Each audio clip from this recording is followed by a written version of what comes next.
It is now 12:30 a.m. here in Finland, so 00:35 for you guys living in Eastern European time.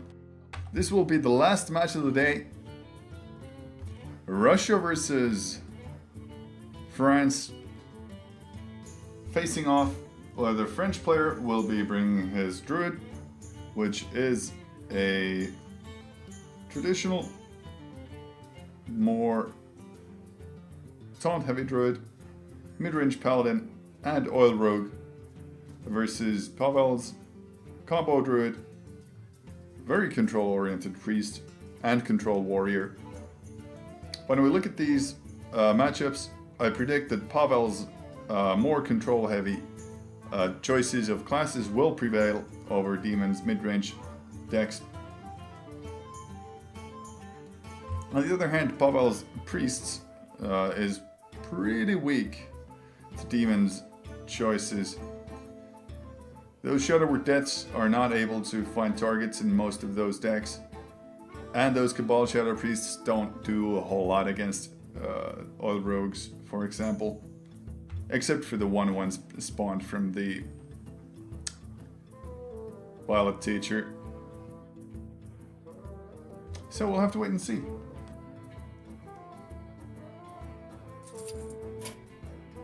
They have already started the match. So we will go ahead and join the board from the side of D3monSlayer. Versus Malfurion. I must protect the wild. I will And fight with honor. the wild growth is true in their starting hand, plus Innervate, Ancient Allure, Wrath. This is a really great starting hand for Pavel, playing as the Druid versus D3monSlayer's Paladin. Well met. Nothing to play on turn number 1, so both players just pass it along. There's no reason for Pavel to use the coin yet. He can just wait for one turn to pop up with the wild growth. Then, when it comes to turn 3, he will have 4 mana, 6 plus 1, pop down an Ancient Allure for more cards. A very, very nice turn 4. Actually, turn 3. D3monSlayer doesn't really have a lot of options. Playing the Elder Peacekeeper does nothing, only gives you a 3 mana 3/3, and this Muster for Battle is the only option available to him. But perhaps he was mind gaming a little bit, holding on to the option that he might have other cards to play out than just the Muster. At 4 mana, and the Innervate, you can actually throw down the Dr. Boom if you want instead of the Ancient Allure. And this Dr. Boom just provides immense pressure onto the board. With Paladin not able to handle such big threats early on efficiently, I think that the game would have been very much in favor of the Druid if there hadn't been this Elder Peacekeeper waiting in the hand of D3monSlayer. Yeah, he decided to attack with the 1/1s into the face for guaranteed damage before proccing those boom bots off. And that is a very smart move. Considering that if the boom bots had hit the 1/1s, they would have been denied the damage potential. And you can always use the Light's Justice to just go for the removal damage. One of those boom bots hitting the mini bots, Divine Shield, so no harm done there. This turn 4, a little bit on the down side for effectiveness. You can Wrath out the Peacekeeper and use the hero power for the 1/1, but that's pretty much it. Job's done. D3monSlayer wants to clear the Druid's board before any shenanigans with possible combos start happening by utilizing the Drusilla Champion's attack with the 2/2 mini-bot. Unfortunately, from this point onwards, the Druid has a perfect curve, and he's actually using Cairn over the Piloted Sky Golems. This is a decision that many players have been arguing about recently, whether or not to include Cairn for the guaranteed 8-10 stats with the Death Rattle, or to take for the risk and go for the 6/4 play where the 6/4 Piloted Sky Golem is able to trade up into many targets. I personally do prefer Cairn myself as well, because its consistency, and the Piloted Sky Golem is not so reliable as you would want it to be. Its 4 health is also very vulnerable to removals. On the other hand, the 4 attack from Cairn means it's unable to handle things like Lotheb and other common 5 hit point minions, so in a way the Sky Golem has its point made for it. This Ancient Lord, perfect on the curve. Unless they're gonna see Bane go for the face damage, no reason to hold on to it or use it to attack Lotheb. Lotheb will probably just trade with the Ancient Lord this turn. At 7 mana, the heal bot combined with the Knife Juggler, probably the most likely option to come down. Job's done. If he wants to optimize the damage output of the Juggler, then he will use the Zombie Shadow Hero ability first. 14 plus 6 is 20 damage as well, so even if Pavel had the combo in his hand, he wouldn't be able to kill off D3monSlayer this turn quite yet. 4/4 Bane in combination with the Swipe, Hero Power, able to clear the board. You can actually argue that using the Innervate for the Hero Power makes a lot of sense. Now that he cannot trade with the Shredder, you're holding on to 8 damage on the board, and the Innervate didn't really have that much targets anyway. You're gonna pop down the Cenarius for the +2/+2 on your existing minions come the turn 9, and that's pretty much perfect on the curve once again. At 8 mana, you can consider popping Tyrion. Tyrion would be able to answer both of these minions pretty perfectly. And you could use the Lay on Hands as well.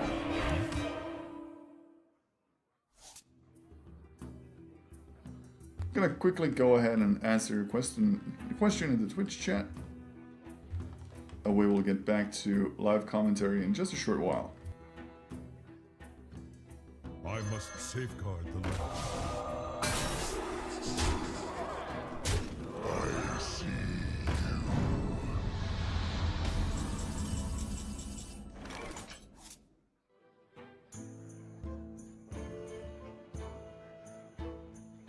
There we go. Getting silenced for the Tyrion is a bit of a letdown. The best possible target to get silenced for the Keeper of the Grove.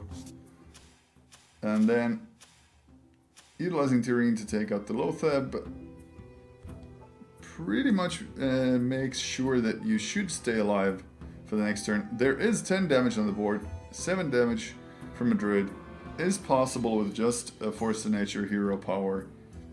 You could go for the Ragnaros YOLO option, try to win the game immediately by going for the face damage. It's a 1 in 4 chance. And use the hero ability to take out the Tyrion. That's a 1 in 3 chance to win game immediately. Yep, I would argue that it's actually a good option. Using Cenarius for +2 on each of your minions, on the other hand, is more reliable. And you push down the D3monSlayer's Paladin to 1 hit point. Equality, not enough to clear the board. Lay on Hands, you could try and fish for something as an answer. You're holding on to 13 damage on the board. It's not quite enough. Nope, no answers. The game is over. If you got a Doomsayer, nope. If you got a Doomsayer from the Paladin Shredder, that would have also been enough. Is there a Doomsayer from your own? Nope. All the options have been exhausted. Job's done. And it is GG, well played. Since the opposing player will be able to utilize the Ragnaros Hero Power come next turn, that'll be exactly lethal. First match in this best of 5 Conquest format goes to Pavel. My back. It is now 1-0 for the Russian player. And he has utilized his Druid, which means only the Priest and Warrior are left.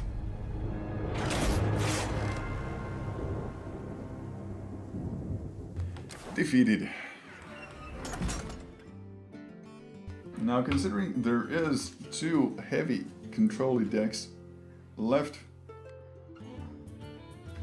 Demon might want to go for... Well, actually all of his decks are pretty mid-rangey. The Oil Rogue has the burst potential, so I would prefer to see the Oil Rogue myself. The Druid is pretty consistent against any class, so that's got potential as well, but the Paladin is going to be in trouble against the Warrior. So you probably want to hold on to the Paladin, want to play it against the Priest if the opposing player gets the win from the Warrior first. So I predict it'll be Rogue or Druid versus the Warrior next. Uther versus And I'm 100% wrong. light shall bring victory. They outsmarted each other. Pavel goes for the Priest pick, which means that the Paladin pick is actually very, very good.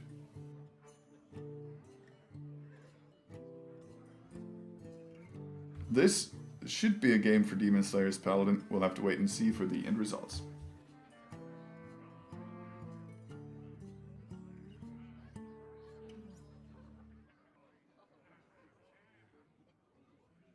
This starting hand probably going to get mulliganed away for the equality. He actually mulligans away the Muster for Battle as well. That's an interesting choice. I personally would have preferred to have seen it there, since it is pretty good for the turn 3 play, even against a Dark Cultist. Oh, there we go, Muster for Battle, making its comeback. Reporting for duty. Turn 2, you could argue to coin out one of these Dark Cultists for it to be followed with a second Dark Cultist. Definitely the strongest turn 3 play in the game right now.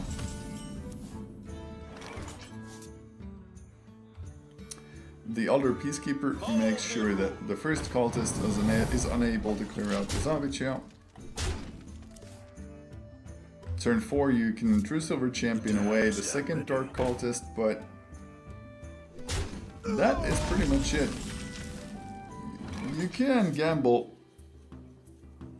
and go for the Defender of Argus, but I personally do think that the True Silver to clear out the 3-4 makes a lot more sense because of the fact that this Cultist is already gimped by Stand Down. So it'll become a 1-6, but that's not a big threat for you right now. Even if the Priest wants to utilize the Dark Cultist somehow, he would have to silence it, and silencing it also means getting rid of the Death Rattle effect, so not much to do there. Healing himself, going for face damage with the 1 attack value. You can play the Harrison Jones this turn. There are no weapons to be expected from the opposing Priest side. On the other hand, you can go for the Zombie Chow, Defender of Argus.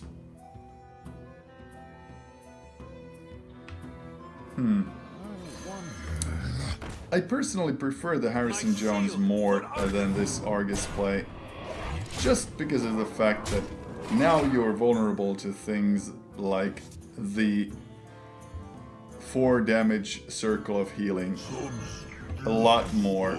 You've got all 4 minions dying to it, whereas with the Harrison you would only have gotten 3 minions dying to it. And it would have been also pretty much perfect on the curve as well. Does he attack with the 3-3 into the 1-2? Yes, he does. Trying to preserve as much hit points as possible. Using these both minions to clear out the Dark Cultist makes a lot of sense due to the fact that the Death Rattle can now be procced safely.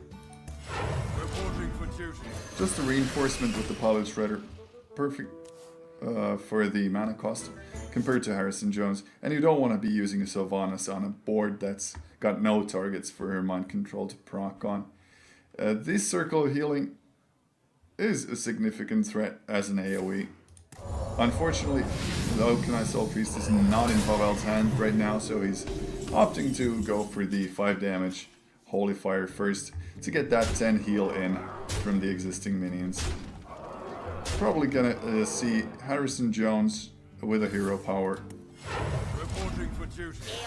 Ah, instead of the Harrison going for the shielded minibot. With Harrison, he would have threatened lethal next turn, I believe. 11, because that's 6, 7, 11, 12, 14. 14 damage with the existing minions, and it would have been 17 damage with Harrison Jones. Yes, with the Muster for Battle, you will get the 1 mana, or 1 attack damage weapon, but if he had played the Harrison, let's see. Is it still lethal?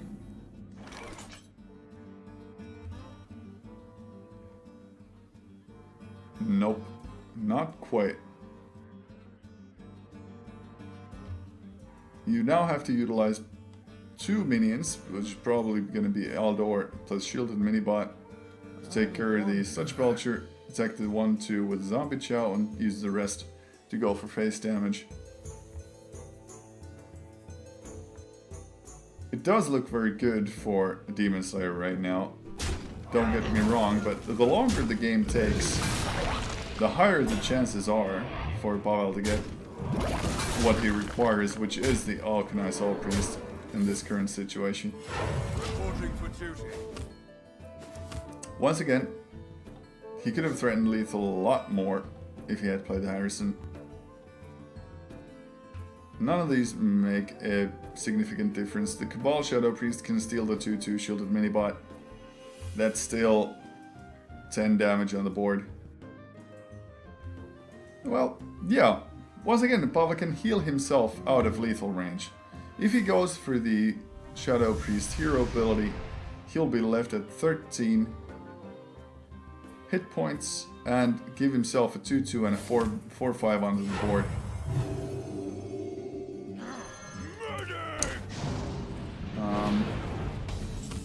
Now 13 damage. 7, 8, 9, 11, 12. And with Muster for Battle, that is lethal. Exact lethal as well. With Cog Hammer, that would have worked. But like I said, this matchup was in favor of the Paladin. And thus Demon Slayer makes it 1-1 Thank you.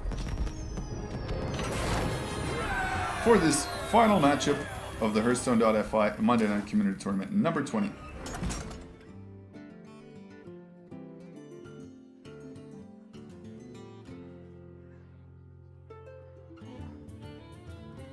Interestingly enough, Pavel's Priest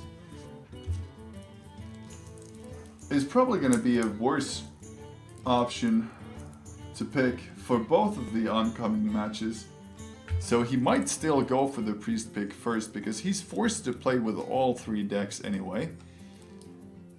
And if you go for your better choice, which is the Warrior, you're going to be left with the dead deck, so to speak. Out of the Oil Rogue and the standard Druid, I think the better matchup for the Priest, excuse me, the Priest is the Druid. So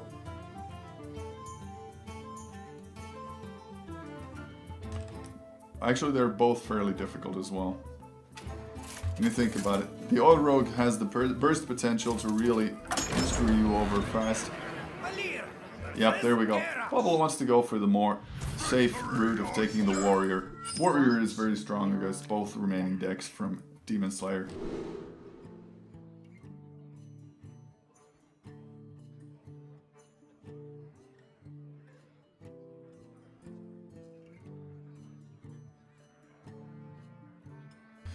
With his hand, Demon Slayer is probably gonna go ahead and cycle the Sprint out.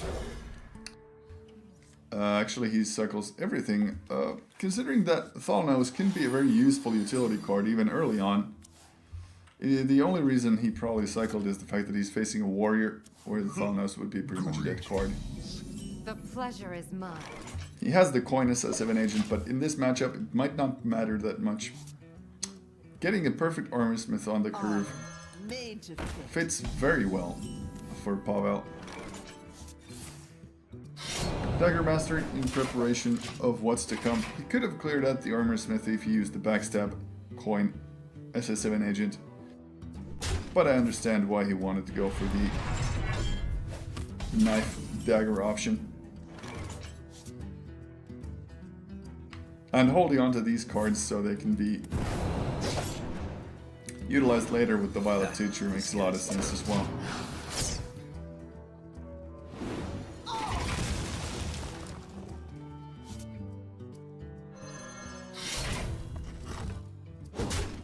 The SS7 agent easily cleared by Pavel's Death Spite. For turn 4, you do want to utilize something other than the Violet Teacher because of the fact that the Death Spite can clear it out perfectly. Using the coin to bait out the Azure Drake means that the removal will be used, but it will be used on a smaller value target than the Violet Teacher. The Death Rattle proccing on Acolyte of Pain makes sure that the Control Warrior gets more and more cards. This Cruel Taskmaster, at least 2 cards from the Acolyte of Pain, more than likely actually 3 cards from the Acolyte of Pain. It is looking very, very strong for the Warrior right now.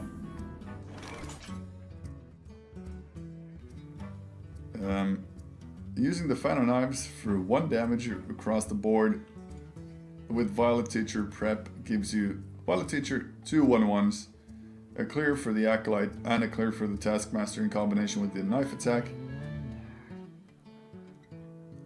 I don't see another way that would be more efficient. The Blade Flurry would be a bit wasted on just 1 damage.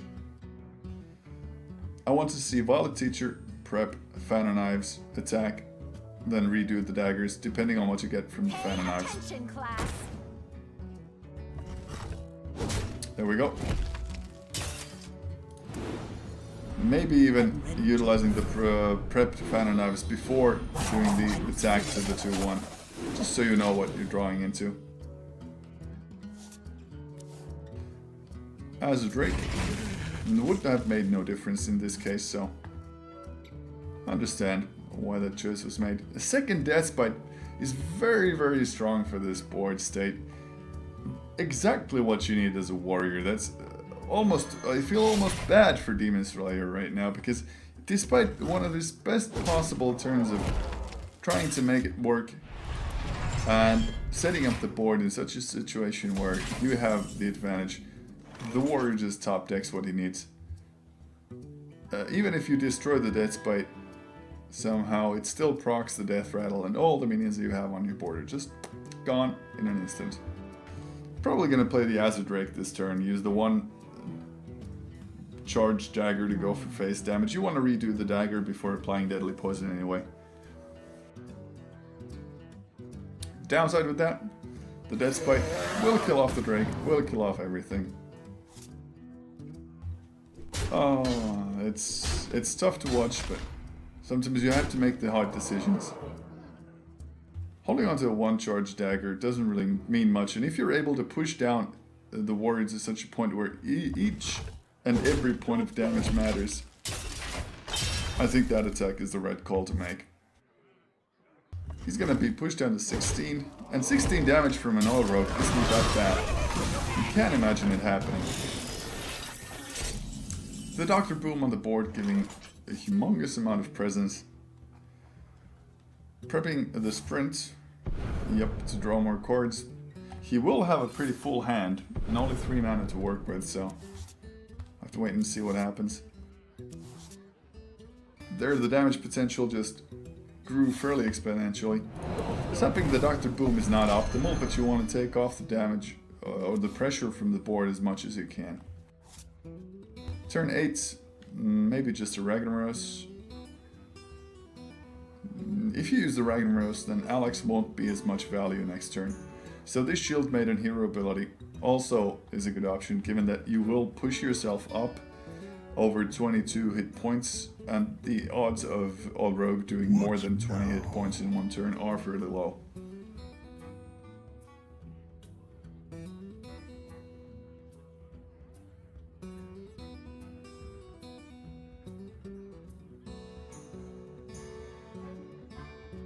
Also, when you play the Shield Maiden Hero Power combo this turn, you will get Alexstrasza value next turn in a far more better fashion.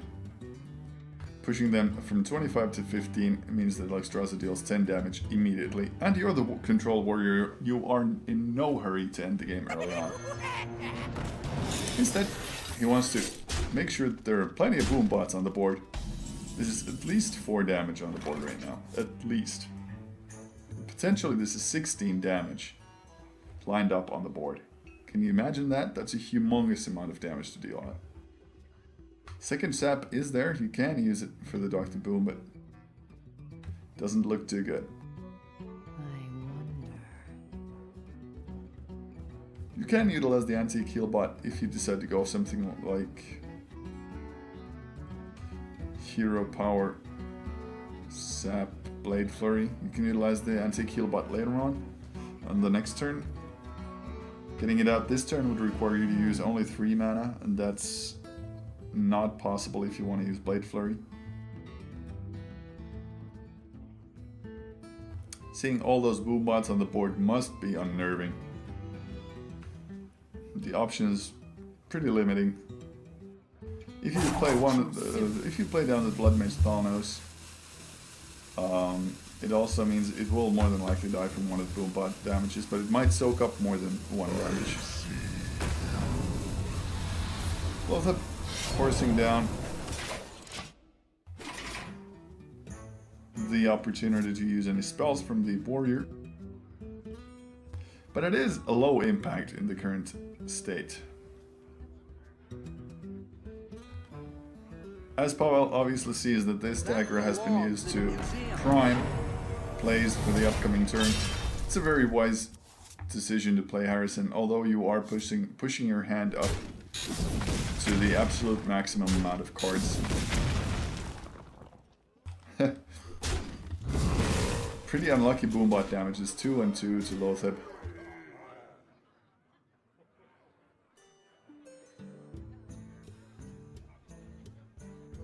There we go. Does he play out this 3 mana Acolyte of Pain, or does he not? If he opts to not play it, What now? with Big Game Hunter he would be forced to kill his own Dr. Boom, and that's not an option. If he plays down the Acolyte of Pain, the opposing rogue might force him to overdraw even more. So, yep.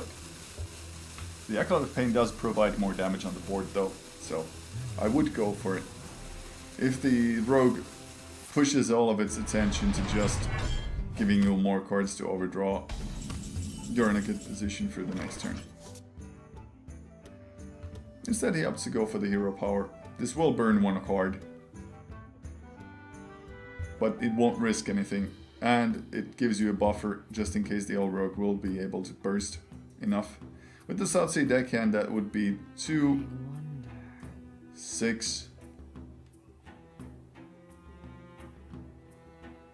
left with 4 mana, 10,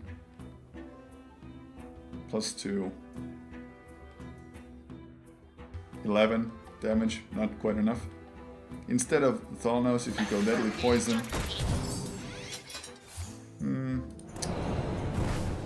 once again sapping Dr. Boom. But this time, since the hand is full, the sap means it will get destroyed. A very nice sap value there. Pavel might be regretting not playing the Acolyte down right now. And the Shield Slam gets destroyed. Not a big value card in this matchup, so nothing too major. You can even argue for Alexstrasza this turn to get value out of her. Push the rogue down to 15. Utilize the Harrison for 5 more damage to push the rogue down to 10. But obviously, Pavel is not going to play Alex this turn. Probably going to go for the defensive Sludge Belcher play, or the Shield Maiden play, in combination with the Hero Power. Ragnaros, well, if you're going to play Ragnaros, it does give D3monSlayer a timer of sorts. You have seen the saps go out. You are still at 10 cards.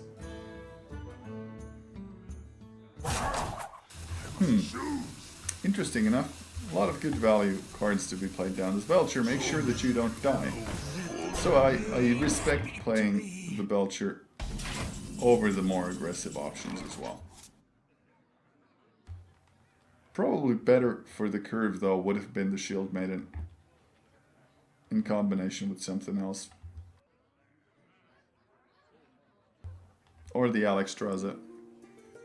The Alexstrasza would have enabled you to push the rogue down even more.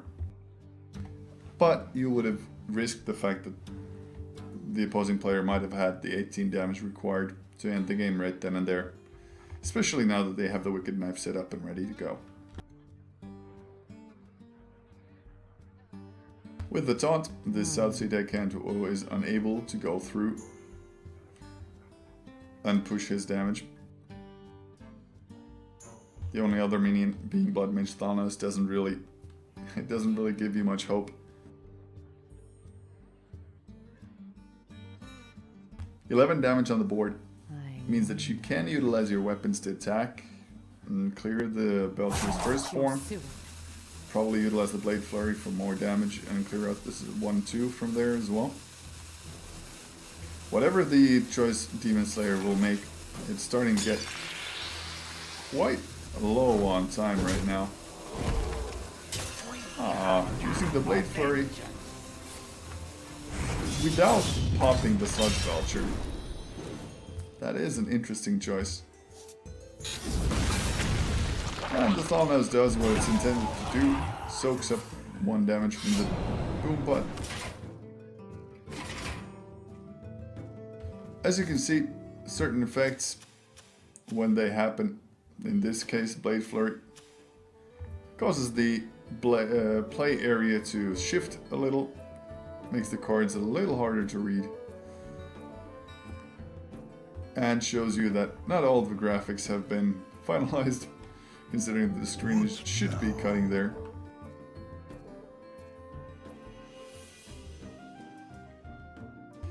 For turn 10, the shield block will replenish itself and you're already at 10 cards, so I would argue that emptying your hand is of high priority right now. The Ragnarok's hero power even makes sense. You would have threat of lethal later on. With the shield block, you're probably going to be playing the Fiery War Axe, or just the Shield Maiden. Yep, just the Shield Maiden. If you had played the Fiery War Axe, you would have been left with 5 mana, and with 5 mana, nothing of value can be played from your hand, so I understand why the Shield Maiden was prioritized over it. Once again, the South Sea deckhand being blocked by a simple slime. Well, you can always try and fish for options. Utilize the existing weapon to clear out the 1-1, drop the Shredder, eviscerate down the 5-4, and then redo your daggers. Nope, not enough mana to redo your daggers. Miscountered. Drum. Just to clear is an interesting choice. On the other hand, you don't need the Grom for the finishing move. You do want to clear out the Divine Shield, just because of the fact that you know there are unused Tinker's Sharp Sword oils, which would boost the mini-bot into range to kill off your Grommash. This is one of the reasons why I don't understand why he played the Grom as removal. Because of the fact there's likely to be a 2 mana minion out there with at least 2 attack value. Even the most common ones of them have 2 attack value, and then the Tinker's Sharp Sword oil gives you exactly 5 attack value to take care of the opposing Grom. I think Pavel is playing a bit too conservative even. Tootsie, Deadly Poison, Tinkers. And let's see which one of these two ones the Tinker hits. It hits the Shielded Minibot. And is this lethal? I don't think it is. But it does clear out the board completely without sacrificing a single minion. So there we go, that was the burst potential from the All Rogue we saw in action. Alexstrasza can reset Pavel back to 15 once he has cleared the Southsea deckhand from the board. And it does give him a very, very strong chance to bounce right back to the game. This might be the reason why he didn't play the Alexstrasza previously, because of its humongous defense potential, especially in this matchup. Eviscerate is 4. You can argue to play the sprint and then either combo either one of these, but the sprint is gonna force you into a fatigue war. Fatigue war against a control warrior, and that's not a good position to be in. Backstep pushes the Alexstrasza down to 6. Eviscerate by itself is not enough. SS7 could deal 2. And then the shield bot could be able to trade with it. So many options. But I think the better option here is to go for the face damage. Play down the SS7, This guy's push it down to the face damage, and use the same thing with your minion as well. Choose soon. He needs 9 damage from his hand, and since he used Grom already, I don't think he has it. Ragnaros is just 8. Shield Maiden, Shield Slam clears the board, and it makes sure that you will stay alive for the future turns. Using Alexstrasza defensively as well. The warrior is in a position where he can just wait out the cards from the All Rogue to stop. Even if he plays down the Violet Teacher and the Olodyn Farseer, there is very little that he can do right now. The warrior is at 15 hit points. You have run out of steam pretty badly at this stage of the game. Yes, you have a 6-3 on board, but it can be cleared out with the 5-5. And in fact, with the Ragnaros, this is GG, since he can utilize the Fire War Axe for damage as well. Pavel takes a strong 2-1 lead against D3monSlayer, so Russia is leading against France as we speak. The last deck left for Pavel is the Priest.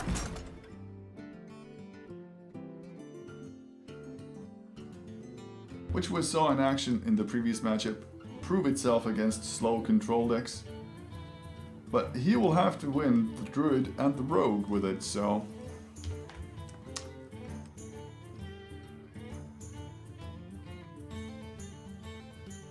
Out of these options, I would probably go with the Druid myself to begin with, because it is the harder matchup. If you go for the Rogue, you'll still have to beat the Priest with the Druid later on, so you might as well go for the worst option first.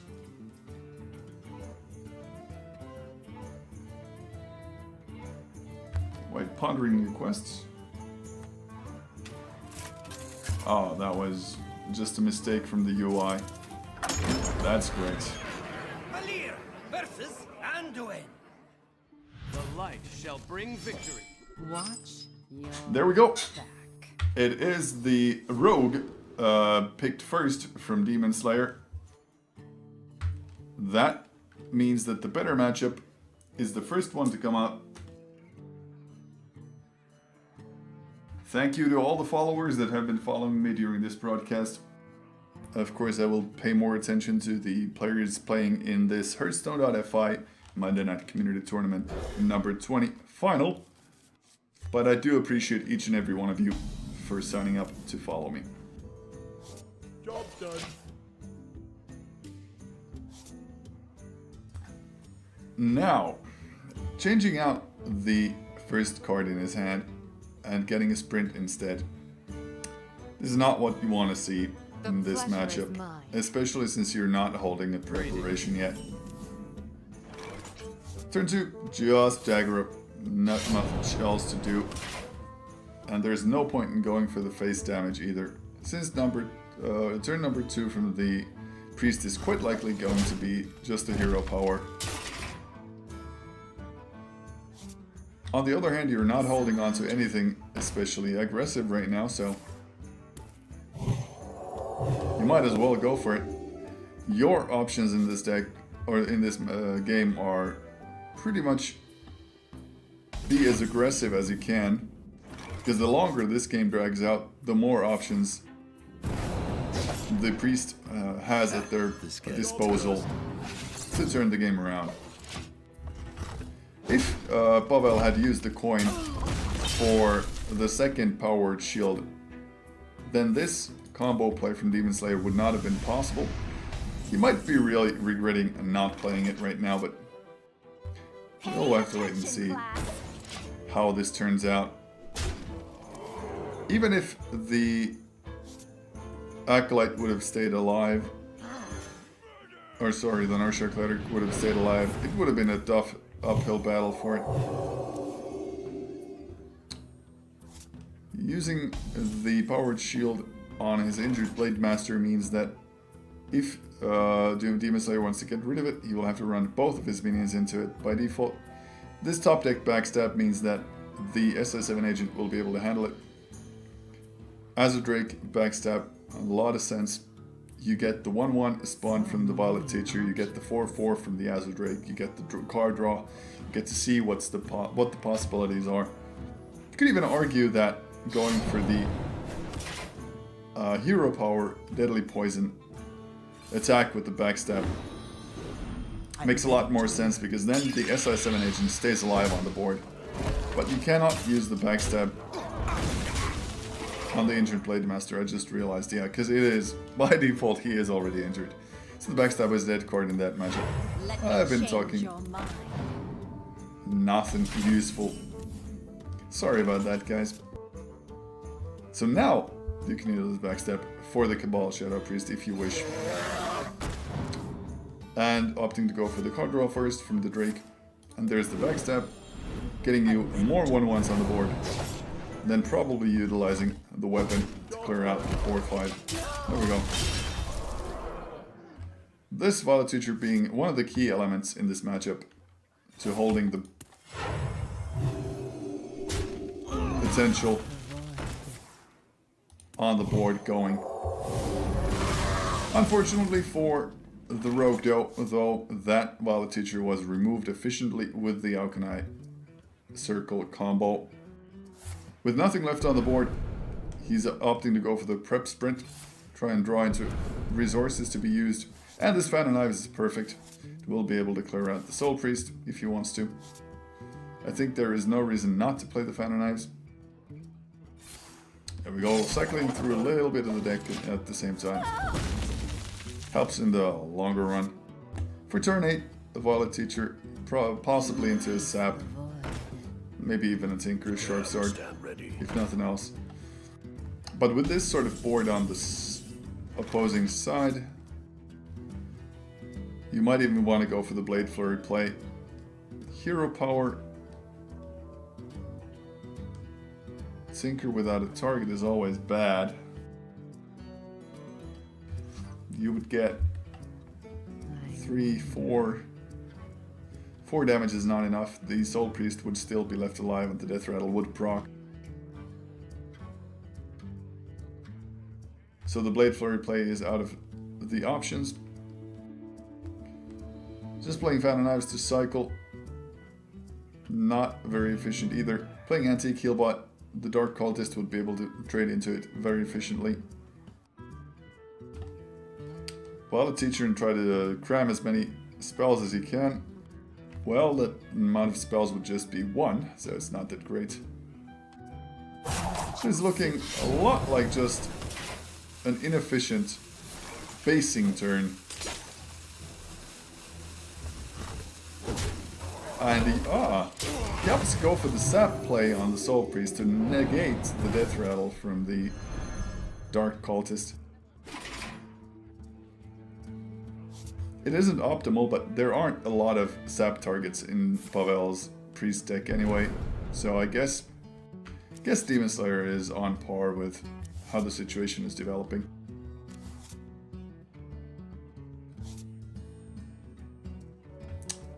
From his first Thought Steal, he got the Deadly Poison. From his second Thought Steal, he got... Sorry, from his second card, Sprint, he got a very, very significant draw. And with that, Light of the Naru, he can even develop his board with the Light Warden. And if you get to force the Rogue into using a 4/1 charged knife to just clear a Light Warden, you're in a pretty good spot. This preparation makes life a little bit easier. Alright.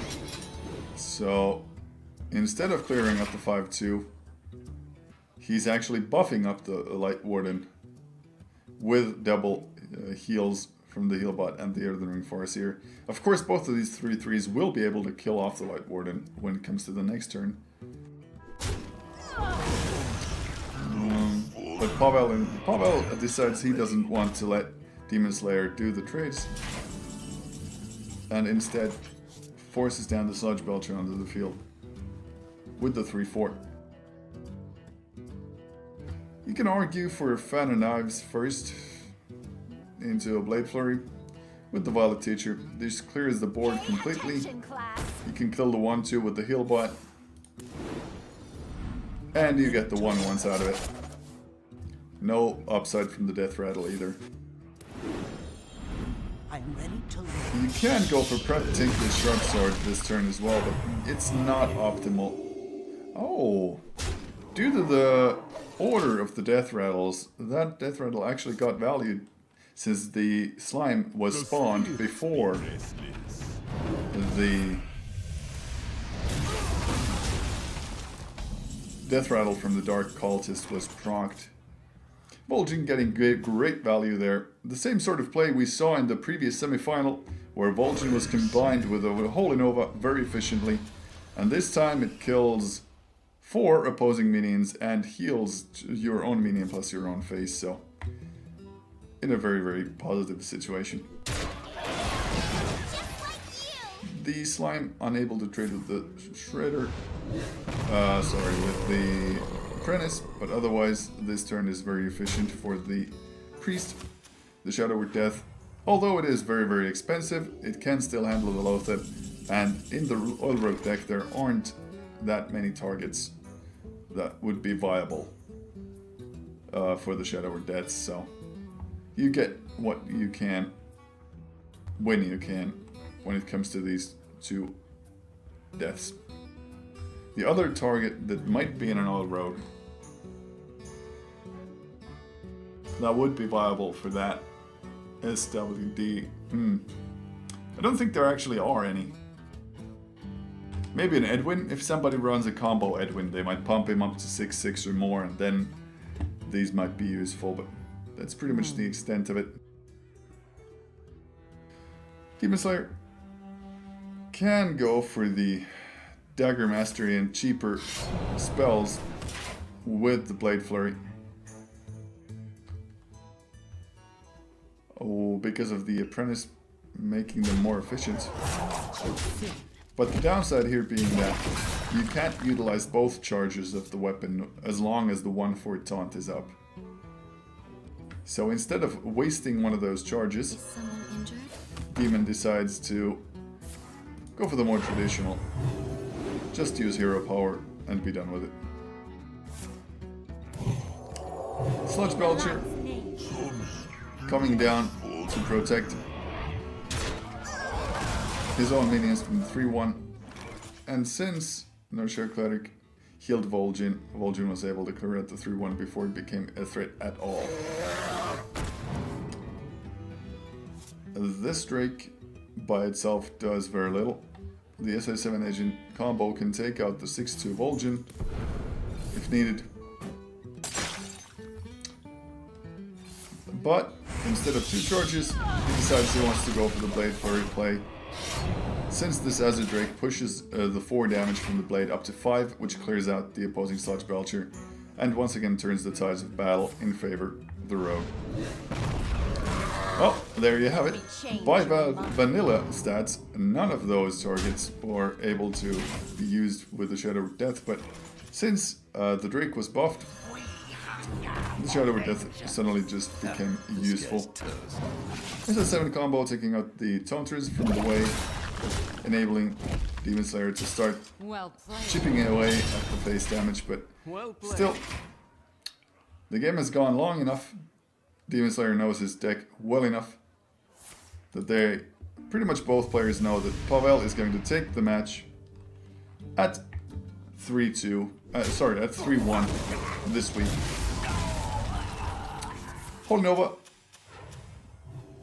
combined with the attack from the Cabal Shadow Priest, clears the board completely. This sprint is a dead card at this stage of the game, only enabling the fatigues a little bit faster. The Eviscerate by itself could be comboed with the Deadly Poison to remove this Cabal Shadow Priest, but it's not a pretty picture. It's pretty much the only option you have though, so you're gonna take it. No. Pushing for as much damage as you can. This is 50 euros online. The winner of this match I have no goes time for games. and wins 50 euros plus the honor of being crowned the #1 player of the Hearthstone.fi Monday Night Community Tournament, number 20. So understand the urge to keep trying as fast as you can, as much as you can. Clearing out the opposing Sylvanas, clearing out all the threats that have been thrown out. Just hanging in there. It is true that Pavel doesn't have a lot of minions in his hand to threaten anything significant, but on the other hand, he has no need Almost out of cards. for it either. He's holding on to a dead sprint. And does have Holy Fire for 5. Does have Eviscerate for 9. Yep. D3monSlayer knows what's up. And opts to go for the Well played. Well played. only card left in his hand. Is a sap. This game is over. GG. Congratulations to Pavel for winning this week's tournament. Thank you guys for watching these matches this far. It's been a pleasure. I would like to remind every one of you that starting next week, we will grant World Championship points. So if you are interested in maybe, I don't know, attending BlizzCon, you can get up to 17 points each week. But the points, of course, are divided in such a manner that 10 points go to the winner, 5 points go to the second place finisher, and 1 point goes to the third and fourth. And those points will be coming in starting next week.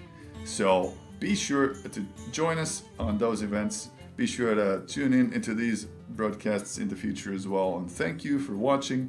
Have a good night.